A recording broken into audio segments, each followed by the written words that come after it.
สวัสดีทุกท่านนะคะช่องเลขหวยไทยลาวค่ะรอบนี้นะคะก็จะเป็นชุดของ3ตัวตรงนะตามที่เคยบอกไว้ว่าจะลงให้แล้วก็เป็น3ตัวตรงแบบที่ยังไม่ได้ปักหลักนะคะเดี๋ยวในงวดสุดท้ายเราจะลงหลักไว้ให้นะคะชุดนี้นะคะใช้สูตรคำนวณทั้งหมด3สูตรโดยใช้ร้อยคูณด้วย3บวกหน่วยบวก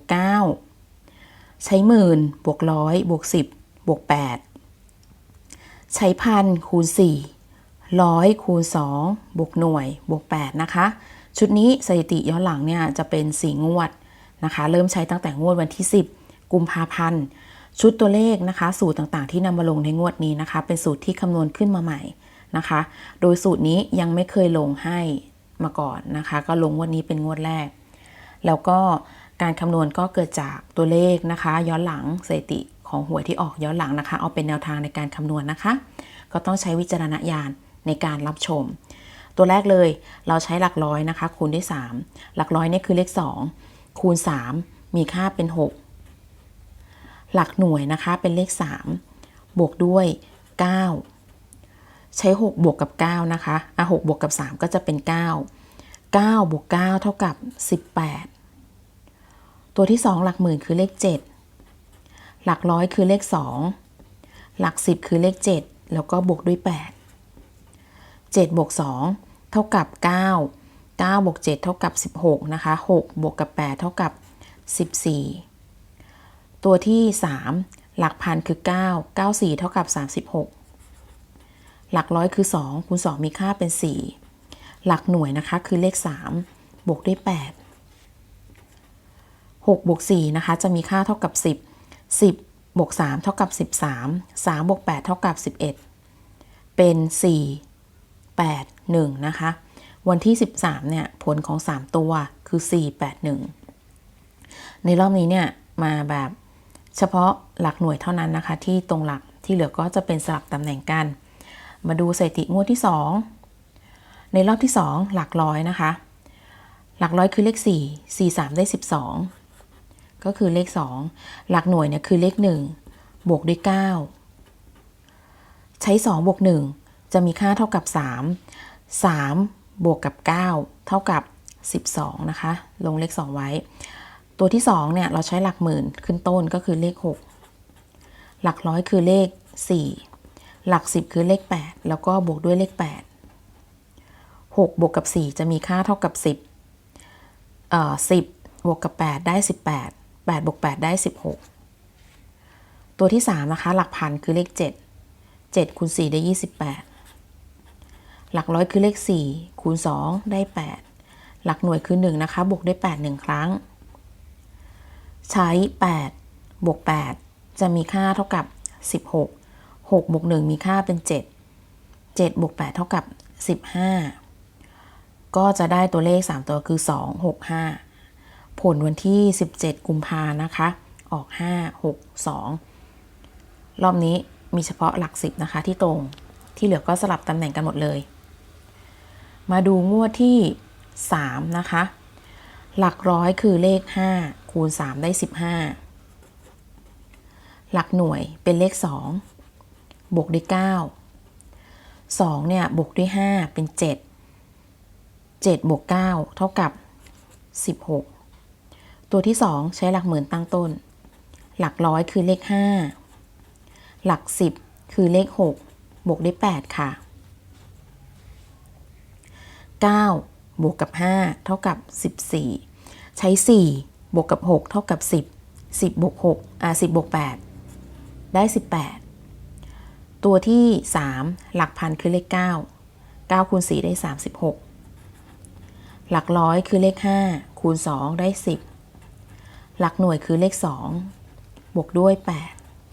8 6บวกกับ0นะคะจะได้6บวกกับ2ได้8 8บวก8ได้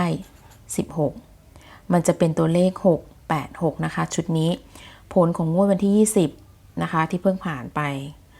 มันออก6 6 8นะคะรอบนี้สลับ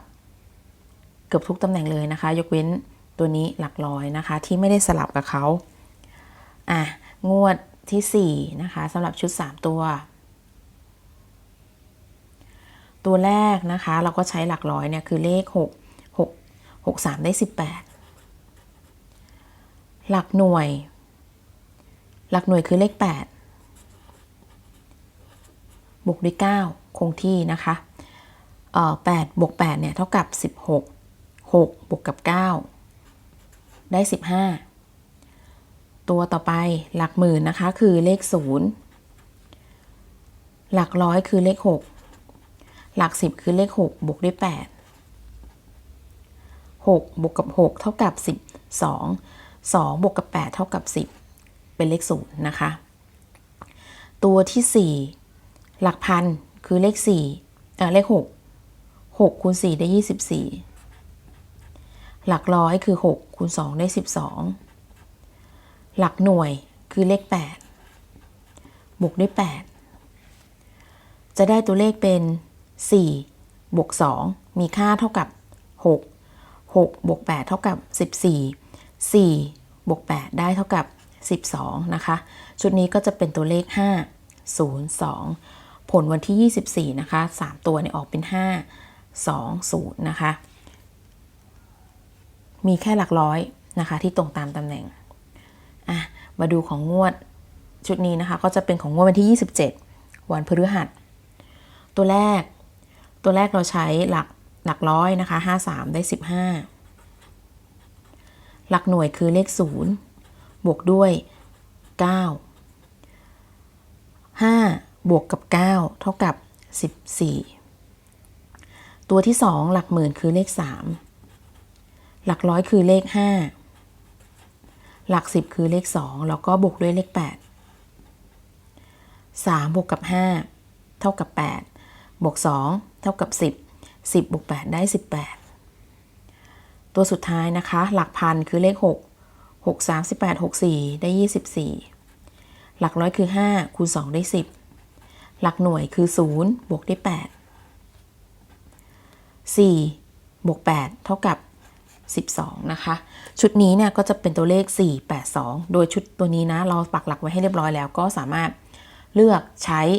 482ได้เลยนะคะสำหรับใครที่ติดตามชุดนี้นะคะแล้วเดี๋ยวเราลองจับตัวเลขท้ายของชุด3ตัวนะคะถ้าจับเนี่ยก็สามารถจะเป็นแนวทางของ2ตัวบนได้นะคะก็จับได้ดังนี้เลย48แบบไม่ปักหลักนะคะ48 42นะคะแล้วก็82ก็จะได้3ชุดสำหรับชุดแนวทางของ3ตัวตรงไม่ปักหลักนะคะแต่ถ้าเกิดใครที่ชอบหลักที่เราปักให้ใช้482ได้เลยนะคะอันนี้ตามหลักที่ปักให้เรียบร้อยแล้วตามชุดของเลขดับประจำหลักนะคะส่วน2ตัวบนแนวโน้มความน่าจะเป็นก็คือ48 42แล้วก็82นะคะใครที่ติดตามชุดรวมก็ลองไปคัดดูตัวเลขนะคะใกล้เคียงกันไม่ต่างกันเท่าไหร่ชุดนี้นะคะก็ฝากไว้เป็นแนวทางประจำงวดวันที่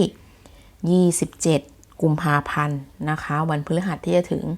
สำหรับคลิปนี้ก็จบแต่เพียงเท่านี้นะคะมีอะไรจะเสริมอีกไหมไม่น่ามีแล้วนะคะเพราะว่าตัวนี้มันเป็นชุด3ตัวตรงคำนวณรอบเดียวนะคะชุดสูตรก็ดังนี้เลยใครที่ติดตามสูตรนะโอเคจบแล้วนะคะคลิปนี้สวัสดีค่ะ